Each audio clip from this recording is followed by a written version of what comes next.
일단 인구 감소에 익숙해져야 된다라는 거고요. 결국 인구 감소 속에서도 우리가 잘 살아내는 방법, 저출생, 고령화라는 이 현상은 언뜻 위기로 다가오나 사실은 엄청난 기회로 전환될 수 있는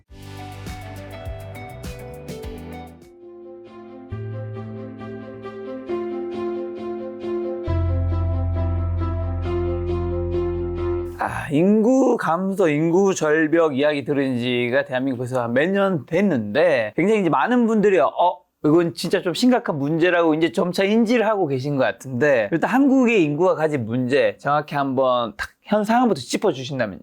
많은 사회 변화를 압축시키면 그 공통분모는 역시 인구 구조의 변화에서 확인이 될 것 같아요. 일단 기본적으로 한국 사회의 이제 제반 질서라든가 움직임이라든가 혹은 현황이라든가 데이터라든가 이런 것들이 사실은 인구 구조 변화 때문에 만들어지는 그 영향들이 상당히 크다라는 인식들을 갖고 있습니다. 근데 문제는 우리가 이제 사실은 뭐 크게 얘기하면 한국 사회를 감싸는 질서가 인구가 공급되는 방식으로 사실은 세팅이 돼 있는 거거든요. 근데 이제 이게 아시다시피 0.67까지 막 떨어지다 보니까 공급이 되는 걸로 전제해서 이제 움직여지도록 만들었는데 이게 공급이 안 되면 다들 연이어서 후폭풍이 다들 이제 연결이 되겠죠. 그런 점에서 사실은 어쩌면 인구가 전부 다 특히나 우리 경제와 관련해서는 굉장히 높은 설명력을 가질 수밖에 없는 변수이고요. 이런 이제 구성의 변화라는 것들은 어쩌면 한국 사회의 제반의 그 연이은 어떤 변화들을 요구하고 또 강제하기 때문에 굉장히 심각한 체감도 혹은 영향력을 가질 수밖에 없다고 봅니다. 모든 것의 근간에 인구 구조의 변화가 있다는 건데 그럼 대한민국 산업 구조랑 성장이 어쨌든 우리나라에도 성장의 공식 방정식이 있었는데 돌아보면 이 인구 감소는 우리에겐 또 얼마나 더 큰 위기가 되는 걸까요? 우선 이제 한국의 그 소위 이제 우리 한강의 기적이라는 단어도 씁니다만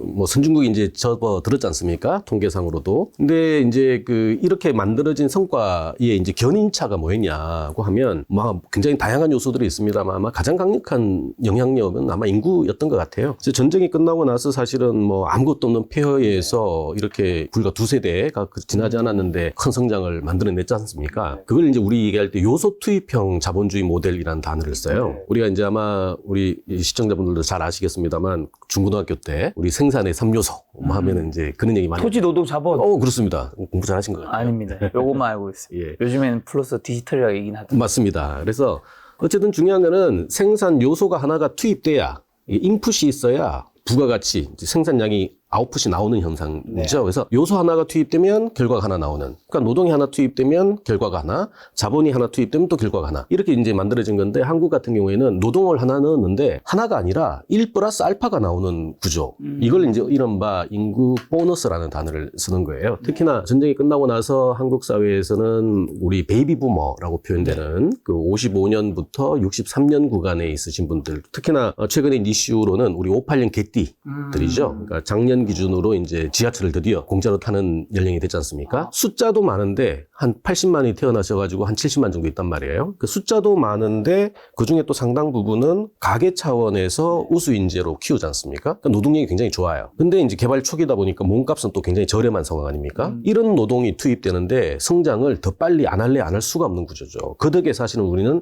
소위 이제 해외를 추격하면서 성장 모형을 가져와가지고 조립 가공부터 시작해서 고부가가치 산업까지 산업의 구조를 전환하면서 굉장히 알차게 성장을 해왔죠. 네. 그 근거가 사실은 58년 개띠다.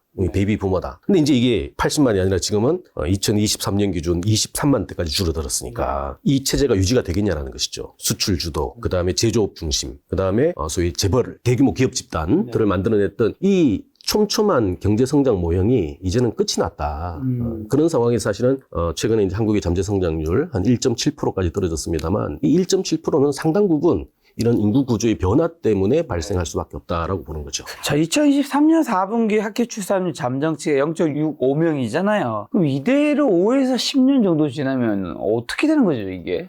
뭐 상상하기도 싫은 예측인데요. 물론 뭐 많은 이제 전제 조건이 붙습니다. 지금 이대로라면 이제 이 전제를 깔고 얘기를 한다면 글쎄요, 10년 정도 지나고 나면 출산율은 제로로 수렴하지 않겠습니까? 왜냐하면 불과 우리가 2018년에 처음으로 1명 이하를 깼거든요. 그때가 이제 0.98이었단 말이에요. 2018년 1명이었겠나요? 예, 그렇습니다. 얼마 안 됐네요. 얼마 안 됐죠. 근데 문제는 속도가 굉장히 너무 빠르다. 빨라요. 예. 그러니까 0.98인데 2023년 작년 기준으로 지금 0.72까지 떨어졌단 말이죠. 그러니까 5년 정도에 사실은 한 0.25 정도가 떨어진 거예요. 이걸 이제 연평균으로 나누면 플러스 마이너스 0.05씩 매년 줄어들었다는 의미거든요. 근데 우리가 지금 0.65라고 친다면, 이건 뭐 사실 작년 4분기 출산율입니다만, 그렇다면 사실은 2년, 3년 후가 되면 우리 출산율은 제로로 수렴하는 거죠. 물론 뭐, 이대로는 안 될 겁니다. 어차피 이제 출산율은 계속해서 이제 나올 수밖에 없는데, 그 정도로까지 사실은 상황이 급박하게 움직인다는 거, 조금 뭐 성글게 그 예측을 하면, 적어도 한 세대 안에 아마 출산이라는 단어 그리고 가족이라는 단어가 아마 사전 속에서 찾아야 될 정도로까지 전대미문에 사실은 뭐 전 세계에서 최초로 0.6대까지 떨어진 이 한국의 상황들을 반영하는 지표가 아닐까라는 생각이 들고요. 지속 가능성 당연히 굉장히 의심스럽다고 봅니다. 아마 이런 문제 해결하기 위해서 뭐 각계 분야 전문가분들이 활동하고 계실 텐데 교수님도 이번에 인구 감소 부의 대전환 요 책을 내셨는데 그럼 이 책에서 아마 이제 인구 절벽 해결하고자 할 때 해결법, 현실적 방법이 있을 건데 어떤 게 있는지랑 그리고 정부가 어쨌든 그런 노력을 대표적으로 할 거잖아요. 정부의 노력으로 이런 인구 변화가 다시 일어날 수 있을까요? 우선 두 가지 포인트가 있을 것 같습니다. 첫 번째가 뭐냐면 인구 반전이라고 표현하죠. 증가가 가능할 것인가에 대한 고민을 좀 하셔야 될 것 같아요. 개인적인 사견입니다만 증가는 어렵다. 그리고 한국보다 일찍 저출산 고령화라는 현상들을 겪었던 선진국을 봐도 그러니까 떨어지는 속도를 완화하고 그 속에서 이제 적응하는 전략이 사실은 현실적인 상황이 될 것 같아요. 결국 정리하면 한국 경제, 한국 사회의 지속 가능성을 위한 첫 번째 접근은 일단 인구 감소에 익숙해져야 된다라는 거고요. 결국 인구 감소 속에서도 우리가 잘 살아내는 방법에 사실상 많은 에너지를 좀 넣어야 된다라는 생각들이 듭니다. 그런 와중에 사실은 이제 인구 구조도 이제 악재로 당장 많이 보입니다만 잘만 컨트롤하면 악재가 아니라 엄청난 기회가 될 수도 있다라는 생각이 드는 거죠. 왜냐하면 노동이 투입되지 않는데도 생산이 만들어지는 구조. 이거는 얼마나 꿈 같은 일입니까? 그죠? 그러니까 유토피아에 가까운 거예요. 그러니까 노동을 하지 않는데도 불구하고 생산을 만들어내는 구조. 특히나 이제 기술 혁신 같은 최근의 이슈를 감안한다면 굉장히 사실은 뭐 측정 가능한 범위까지도 사실은 온 상상력이거든요. 그렇게 생각한다면 인구 감소는 굉장히 큰 기회가 될 수가 있다고 생각이 들고 그런 점에서 사실은 정부의 역할도 이제는 좀 냉정하게 봐야 된다. 왜냐하면 사람이 그러니까 특히나 청년 그룹이 MZ세대가 연애를 하지 않고 결혼을 하지 않고 출산을 하지 않는 것은 사실은 그들의 굉장히 합리적인 의사결정의 결과물이거든요. 그리고 굉장히 또 우수한 자원들이고 그들이 이제 이런 판단을 했다라는 것은 아마도 정부가 정책이나 제도로 이런 것을 반전시키기는 굉장히 쉽지 않다는 생각이 드는 거예요. 그런 점에서 놓고 본다면 정책이 아니라 사실은 시장에서 혹은 이제 생활 환경에서 MZ세대가 희망을 갖고 살 수 있는 방식으로 많은 것들이 전환돼야 된다. 그런 점에서 놓고 보면 정부의 역할에서 시장의 역할 혹은 기업의 역할로 어차피 우리가 결혼이나 출산 같은 경우에는 경제적 의사결정과 굉장히 직결되거든요. 그렇다면 고용을 유발하고 또 시장을 확장시키고 또 근로소득을 만들어주는 시장이나 기업의 역할이 굉장히 중요할 수밖에 없다고 보는 거죠. 자, 그 해결책으로 또 이민 얘기 나오잖아요. 이민이 인구 감소를 해결할 수 있는지 다른 나라는 뭐 그게 가능한 영역도 있는 것 같긴 한데 한국이 과연 가능한지 좀 힘들 것 같다는 느낌도 드는데요. 그렇다고 이건 회피하기는 더더욱 어려운 과제입니다. 사실은 이민 이슈는요. 외국인 노동과 관련된 이슈입니다만 이거는 전 세계적인 경쟁이 이미 시작이 됐습니다. 왜냐하면 우리가 사실은 이제 인구 폭발이라는 단어를 썼던 거가 불과 한 50년, 60년 전 얘기거든요. 근데 지금 인구가 전 세계 출산율이 2.1명 인구 유지선에 수렴하고 있어요. 그 얘기는 뭐냐면 아프리카가 사실은 굉장히 많이 태어나가지고 지금 4.5명까지도 만들어내고 있는데 여기만 이제 제대로 또 줄어들고 실제 줄어들고 있습니다. 본격적으로 줄어들기 시작하면 나머지 4개 대륙은 이미 인구가 많이 줄고 있어요. 그 와중에 사실 우리가 3D라고 얘기되는 그 노동 공급의 현장들 굉장히 열악하고 소위 이제 안 좋은 그 일자리 같은 경우에는 이미 이제 외국인들이 공급을 해주지 않으면 유지가 되지 않는 상황이거든요. 그러니까 노동의 분업 구조가 이미 한국도 이중 구조하고 굉장히 안착이 됐어요. 사실 뭐 이런 거죠. 우리가 아침에 고등어를 먹을 수 있는 것도 김치를 먹을 수 있는 것도 외국인 노동자들이 토대 산업에서 이런 일들을 해주기 때문에 먹는 거거든요. 저렴하게 또 먹지 않습니까? 근데 이제 이민과 관련돼서 그분들이 들어오지 않거나 혹은 이제 제한이 있다고 생각해 보시죠. 우리 고등어도 못 먹어요. 이제 그렇게 되면. 아니면 먹더라도 굉장히 비싼 값을 주고 먹어야 되겠죠. 뭐 우스갯소리라고 얘기할 수도 있겠습니다만 그런 이민 정책을 최근에 가장 잘했던 국가가 사실은 독일인데 이들이 한 8천만 인구 중에서 최근 한 10년 동안 1,000만이 유입이 됐대요. 그러니까 베를린 같은 경우에는 사실은 뭐 독일어보단 영어로 주문하지 않으면 뭐 햄버거도 못 먹을 정도다. 뭐 이런 얘기까지 들릴 정도로까지 이미 이제 그 다국적화되어 있는 이민 이슈는 현존의 이슈다. 근데 그런 점에서 상당히 이제 중요하고요. 특히나 우리 많은 경험했지 않습니까? 우리 코로나 때 돌봄과 관련된 간병인과 관련되어 있는 이슈들. 그러니까 그들이 공급되지 않으면 시장이 굉장히 이게 그 매칭이 잘 안 될 거예요. 그런 점에서 놓고 본다면 지금처럼 이렇게 문을 열어주면은 확 들어올 거야라는 그런 식의 조금 안이한 접근이 아니라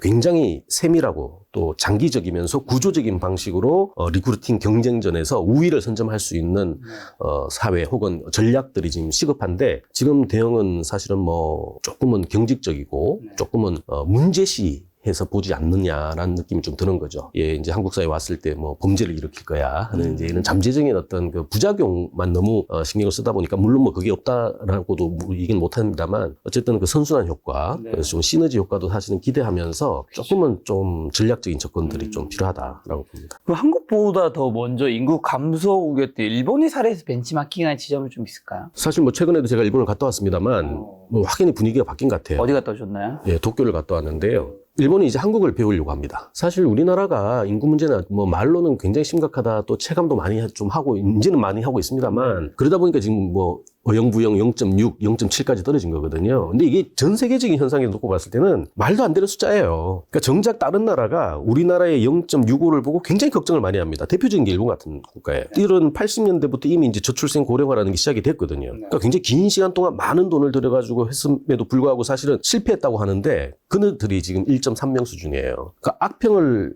내는데도 1.3인데 우리는 지금 어영부영한에서 그 절반도 안 되는 0.6까지 떨어졌단 말이죠. 근데 그런 점에서 놓고 본다면 아까 말씀드린 요소 투입형의 자본주의를 대체할 수 있는 가장 강력한 테스트 베드가 바로 한국이라는 점이죠. 그러니까 어차피 인구는 줄어들 것이다. 줄어드는 거 안에서 가장 잘 살아내는 전략들. 일본이 사실 그걸 고민했는데 옆을 돌아보니 한국은 이미 이제 하고 있는 것이죠. 그런 점에서 놓고 본다면 이제 일본이 우리를 벤치마킹 하든가 아니면 우리가 만약에 선택들을 잘못했을 때에 반면 교사의 사례로 또 우리를 볼 확률도 높다. 특히나 우리 뭐 외신에서는요, 한국의 0.6, 0.7과 관련되어 있는 보도가 굉장히 자주 등장을 합니다. 정작 우리나라에서 그런 얘기가 잘 안 나오는 것 같아요. 그래서 세계의 걱정거리이자 어쩌면 경제 질서의 대전환을 한국 사회가 만약 만들어낸다면, 요소 투입 없는, 노동 투입 없는, 소위 질 좋은 삶을 만들어낸다면 이제 선진국들이 우리를 추격해서 따라오겠다는 거죠. 우리의 운명은 퍼스트 펭귄이죠. 독점을 할 것이냐 아니면 잡아먹힐 것이냐 둘 중 하나인 것 같습니다. 근데 책 제목 인구 감소 부의 대전환 이거 밑에 저출생 고령화는 위기가 아니라 마지막 기회다. 언뜻 단어 들었을 때는 사실 저출생 고령화 다 위기로 좀 여기시는데 뭐가 마지막 기회인 거죠? 우선 이렇게 아마 이해를 하신 게 어떨까 싶어요. 우리가 이제 인구 얘기를 할 때는 피라미드라는 걸 많이 쓰지 않습니까? 그렇죠. 인구 피라미드라는 단어를 쓰는데 가장 좋은 건 이제 이런 삼각형 구조죠. 이런 삼각형 구조인데 이게 지금 우리가 문제인 것은 뭐냐면 역삼각형이 된 거예요. 역삼각형이 됐다는 얘기는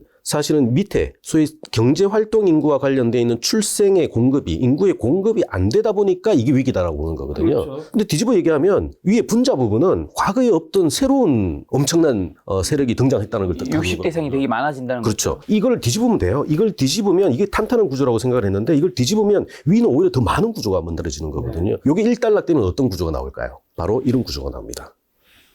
이런 구조. 왜냐면 위에 이제 다 돌아가시고 나면 위에 밑에 공급된 세대만큼 여기 이렇게 쭉 올라가는 방식이 만들어질 거거든요. 전 세계에서 이런 인구 피라미드로 진입할 수 있는 첫 번째 국가가 한국이에요. 지금 이런 상황이 됐기 때문에. 근데 곧 지나고 나면 첫 번째 그래서 위의 부분을 늘어난 새로운 부분을 주목을 하면 경제 활동의 새로운 어떤 그 주춧돌이 될 수도 있죠. 왜냐하면 생산 요소이자 소비 요소로 굉장히 제격인 그룹이 등장하는 거거든요. 근데 이분들이 또 다 돌아가셔도 나도 괜찮아요. 왜냐하면 그때는 말 그대로 그리고 1대1 방식으로 이런 인구 구조가 만들어질 거거든요. 근데 이것도 사실은 굉장히 효과적인 방식. 우리가 적정 인구론이라는 단어를 씁니다만 인구수가 많다고 마냥 좋은 건 아니거든요. 옛날에는 이제 성장을 하던 개도국 시절에는 당연히 노동이다 보니까 많으면 좋았는데 선진국에서는 사실 노동 공급이 많아가지고 좋은 것보다는 오히려 문제가 생길 수도 있어요.